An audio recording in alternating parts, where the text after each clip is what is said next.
Hey people, hope doing well. I thought I'd come on quickly and do some bedtime poetry, maybe until my battery runs out. um, I'm Hannah, thanks for being here, and welcome to my channel. If you're joining for the first time, welcome to the new subscribers. Thanks for everyone liking and commenting and just generally being here on the channel. My channel's super doxed because of my heritage. And there's other videos where I've talked about all the other bullshit that's been happening, but today I just want to read some poetry, bedtime poetry. I'm gonna put some Palo Santo on to cleanse just because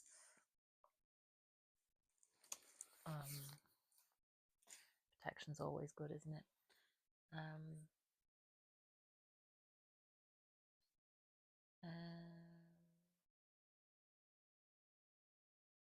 might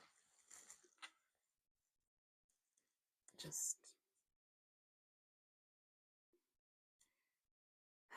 create a space with some mandolin just before I read.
While I was playing, I wanted to play like a whisper, and when I was playing like a whisper, that saying, if you don't hear it in the whisper, you'll hear it in the shout, came to mind. But it was the opposite. So it's like we're living in a world where everyone's shouting and no one's hearing the whispers. And that's because nobody heard everyone's in the world of everyone shouting because nobody heard the whispers. I hope that made sense. But anyway, we'll see if anything comes out of the poetry books from the random pulls. I'm going to start with the pharmacy book.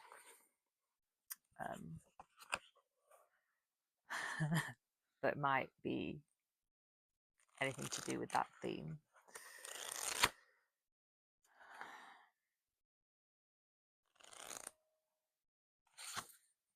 That's this one.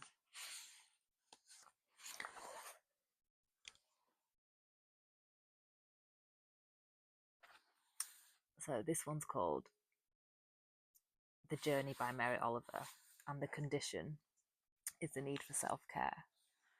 And I've been having like a self-care weekend.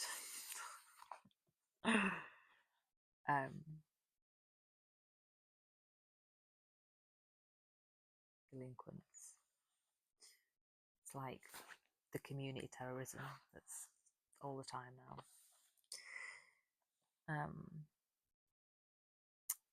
Also suitable for overwhelmed by caring for others, withstanding bad advice, fear of saying no, struggling to cope. Sometimes the world around us can seem so dark, so cold and hostile that it takes everything we have simply to survive it. In the bleakest moments of our lives, merely continuing can feel like the most exhausting battle we have ever fought. And yet, in times like these, the demands on us do not cease. Often, if anything, they increase. This wonderful work by Mary Oliver is an in extremis poem, one to turn to in those moments when what you need most of all is the courage to simply say no.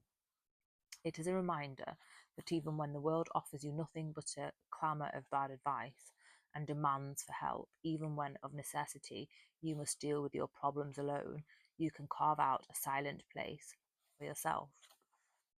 All you need to do is recover your own voice, which may have been drowned out all this time. There is a reason why the flight attendants tell you to put your own oxygen mask on before helping others with theirs. It is the same reason that people working in famine zones still eat. No matter the crisis or how many people are crying out to you, there are times when the best thing you can do for others, for the ones you love, is to save yourself. Burned out and broken down, you will be no help to anyone. Prioritizing your own survival can induce a terrible guilt, but there are many times when it is crucial. After all, the voices in your heads are not only your own, they are the internalized words of our parents, our friends, our society. When we are being rocked by the storm, Oliver describes, it can be very hard to differentiate those scolding or pleading voices from our own true selves. For everyone's sake, we should never be ashamed to demand the space and the quiet that is so vital for doing so. Now on to the poem, The Journey by Mary Oliver. One day you finally knew what you had to do and began. Through the voices around you kept shouting their bad advice, through the whole house began to tremble, and you felt the old tug at your ankles. Mend my life, each voice cried. But you didn't stop. You knew what you had to do. Through the wind pried with its stiff fingers at the very foundations, through their melancholy was terrible. It was already late enough, and a wild night, and the road full of fallen branches and stones. But little by little, as you left their voices behind, the stars began to burn through the sheets of clouds, and there was a new voice, which you slowly recognized as your own, that kept you company as you strode deeper and deeper into the world, determined to do the only thing you could do, determined to save the only life you could save. I like that one. Let's get the spiritual verse.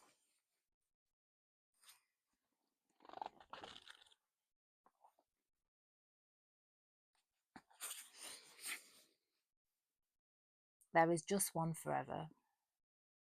Ochre night on your hands, a vineyard through summer and frost, eyes of rain over the meadows, but there is just one forever.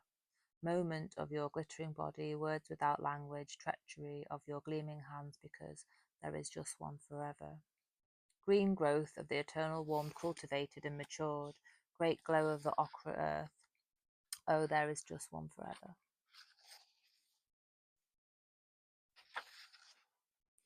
That's by Ingrid Jonker, written between 1933 and 1965 in South Africa, translated by Simone Jonker.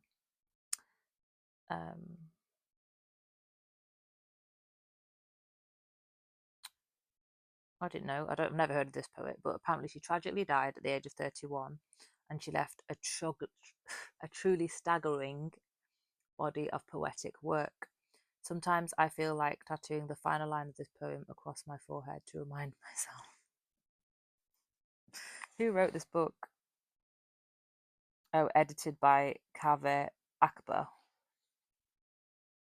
I think that's a bit extreme. There is just one forever on your forehead.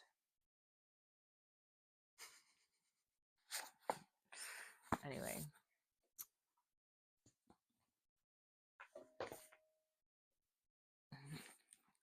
Let's get another one. Another spiritual one. From the Rumi spiritual book.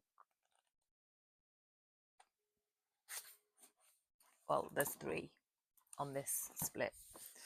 So, in this plentiful sea of life, with envy and greed, we steal happiness from each other A fish never stores up water. A fish is finished without the sea. Very wise. In the journey of quest, you must go alone. Always be eager to face the pains. It is not heroic to hasten for the union. It is heroic to face the separation. That's for the twins out there. Come, my soul. Come, my soul. It is time to go to war. Think no more. We have no extra time. This life, which is full of farce, at every corner, a hunter or a prey calls on us to put on our arms.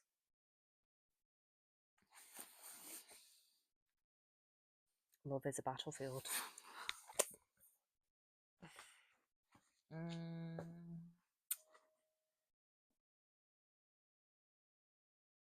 think I'm going to get another roomie from this one. And then I might pull some cards, actually.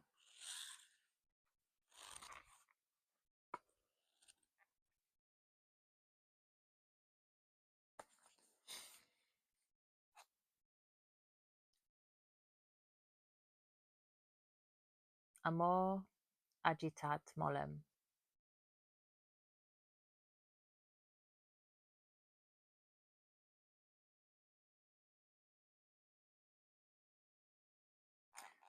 I don't know what that means. Love is a boundless ocean in which the heavens are but a flake of foam. Know that all the wheeling heavens are turned by waves of love. Were it not for love, the world would be frozen. How else would an inorganic thing change into a plant? How would vegetative things sacrifice themselves to become endowed with the animal spirit? How would the animal spirit sacrifice itself for the sake of the breath by the waft whereof a Mary was made pregnant? All of them would be stiff and immovable as ice, not flying and seeking like locusts. Every mote is in love with that perfection that mounts upwards like a sapling. Every mote is in love with that perfection and mounts upwards like a sapling. Their silent aspiration is, in effect, a hymn of glory to God. That's Amor agitat molem. There's some footnotes. So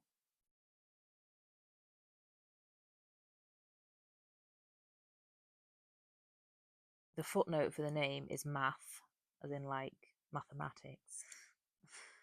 V, so 5, and then 3853. No idea. And then there's some footnotes about the line about Mary. The elect are inspired and regenerated by the divine spirit which was breathed into the Virgin Mary. And then it gives the verses of the Quran where it talks about that. Then the body is like Mary, and every one of us hath a Jesus within. If the pains of love arise in us, our Jesus will be born. This recalls Eckhart's doctrine of the birth of Christ in the soul. Who wrote this book?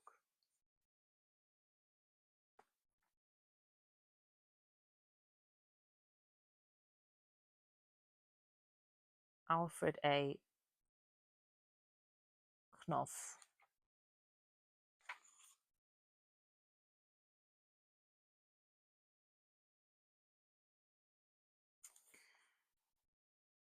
Let's go back.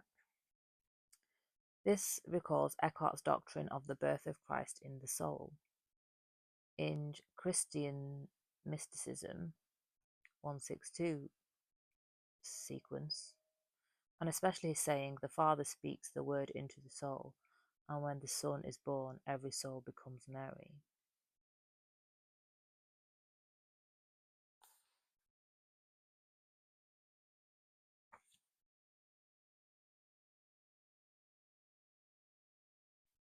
I don't know, maybe it explains.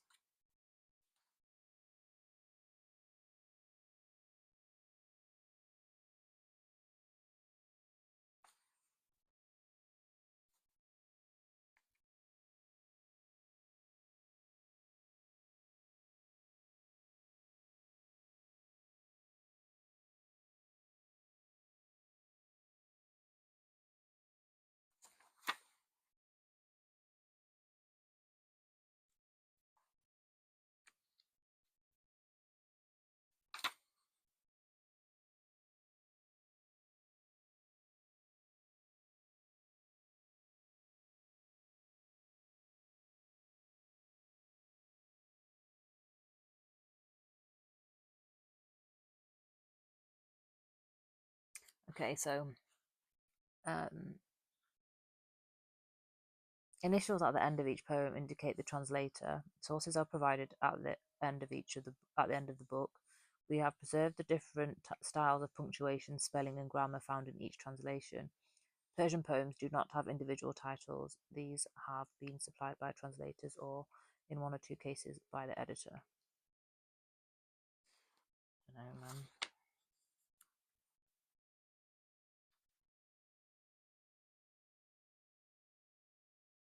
I think it might be better to just read it in Persian and see if I ever learned Persian.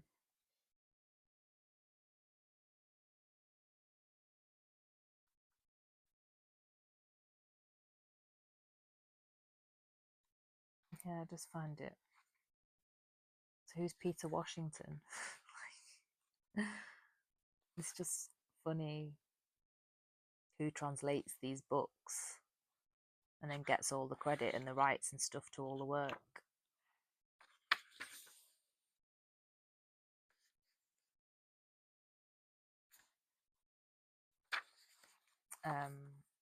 There's a poem that I want to read that I saw in the contents. I'm going to try and find it. It's called The Monk Who Searched for a Man, and it's on page 100. Thanks for your patience while I've been navigating this book. Okay, so The Monk Who Searched for a Man. A monk ran about the bazaar in the daytime with a candle in his hand, his heart full of love and passionate ardour. "Hi, you," a busybody shouted to him. "What are you searching for from shop to shop? Why are you going round searching with a candle in broad daylight? What's the joke?" "I'm searching everywhere for a man," said the monk. "A man living by the life of that breath." "Is there a man?" "A man? Why, the bazaar is full," the other replied.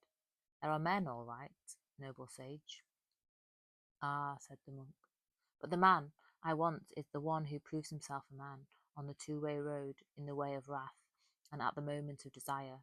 Where is the man who is truly a man at the time of wrath and at the time of lust? In quest of such a man, I am running from street to street. Where in all the world is a man who is a true man in these two estates, that I may dedicate my life to him?"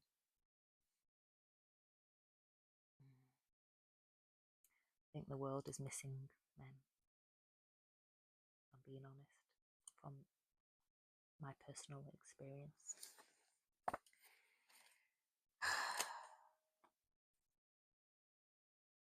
So I think I was right to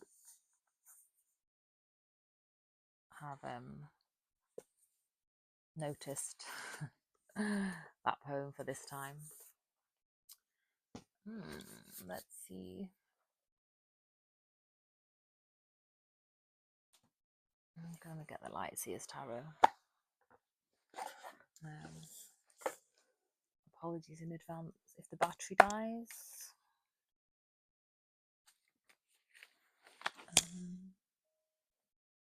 Have some tea.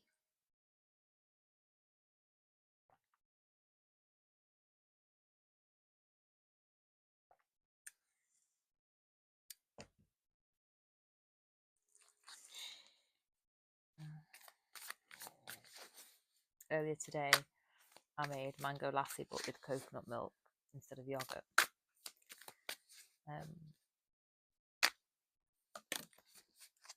And it was delicious. The mangoes weren't that amazing, but they were on offer. So I just had to add like extra sweetness. I put the recipe on the posts, but it actually turned out really good. And I've got a few more portions of it. And then I was thinking like you could just beef it up a bit and like add oats and stuff like that to make it like a breakfast smoothie.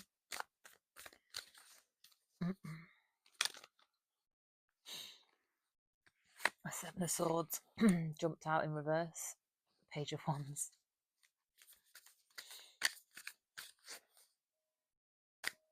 So you're in full view. There's nothing hidden about you. There's nothing deceptive about you. You're being seen for yourself, your authentic self. You're being seen for who you are. The Hermit. You keep coming out as the Hermit. People after my own heart, my collective.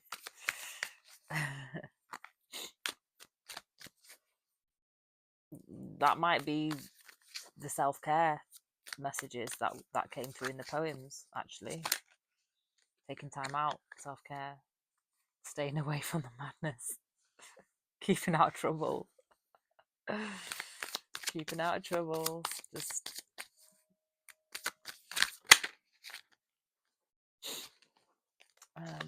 taking charge of your life with the King of Wands. You're just taking charge of your life. You're just looking after yourself, staying out of everyone else's mess.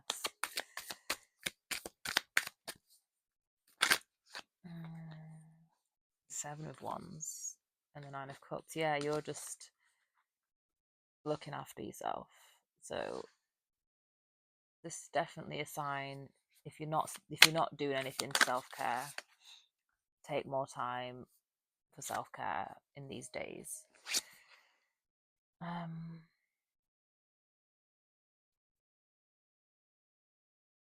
Because that's the best thing you can do for yourself right now.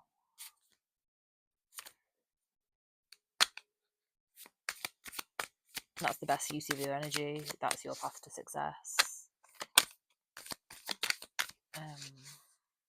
You can't go wrong with self-care. Like you're never on a wrong path if you're taking time out for self-care.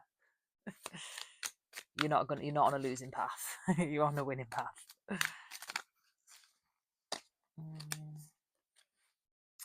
Knight of Cups and Eight of Pentacles. Someone wants to work to earn your love.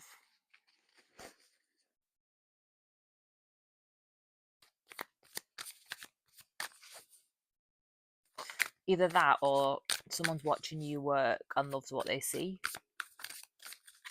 Likes what they see. Five of Swords. What's that? Page of Cups.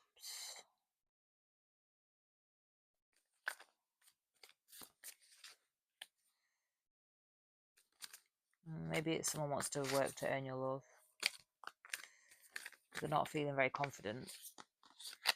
They're stressing out about it. Ace of Pentacles in reverse.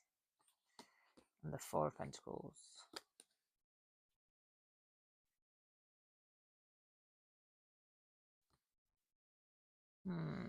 Don't like that.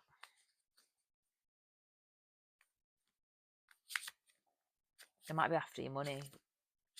They might be after your money. They want to mess. I want to mess up your money. I don't know who this is. That's like a whole other vibe.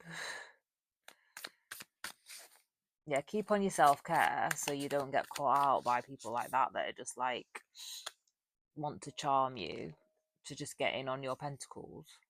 Because we're not here for that. That's the truth with the Ace of Swords at the bottom there staring at me. Yeah, it's a charmer that wants to get in.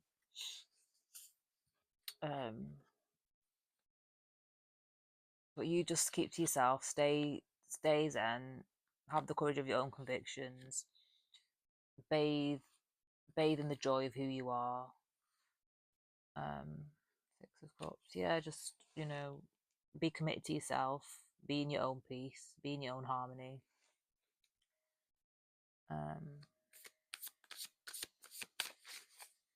Because if you are living in your own truth, shining for all that you are for everyone to see, then you are going to be attracted to people, even people like that think they've got a chance.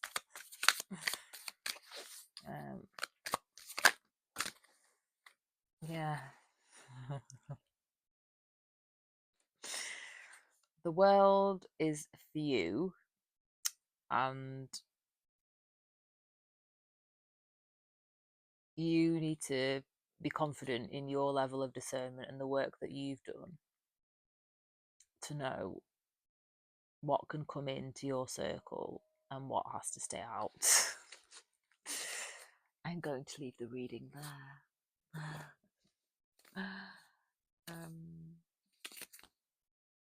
hope you enjoyed this little hodgepodge, bedtime hodgepodge, and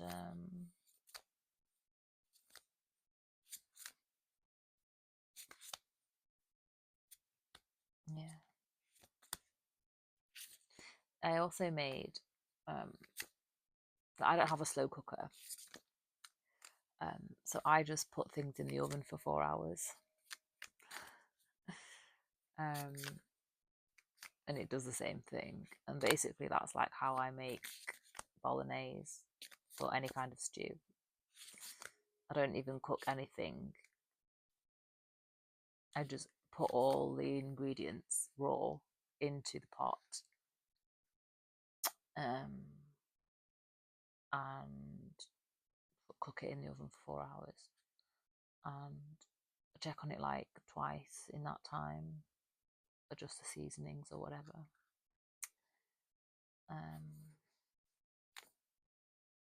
Now I've got like a big pot of bolognese, which I can freeze or whatever. And it's just something I've done. It's good to have, because when you have chronic fatigue, you need to capitalize on moments when you have a bit more energy. And then when you don't have energy, you already sorted yourself out. Because you don't have to put all the effort into cooking and stuff all the time. And then you don't have to eat toast all the time. Because I've been through phases of that. What else?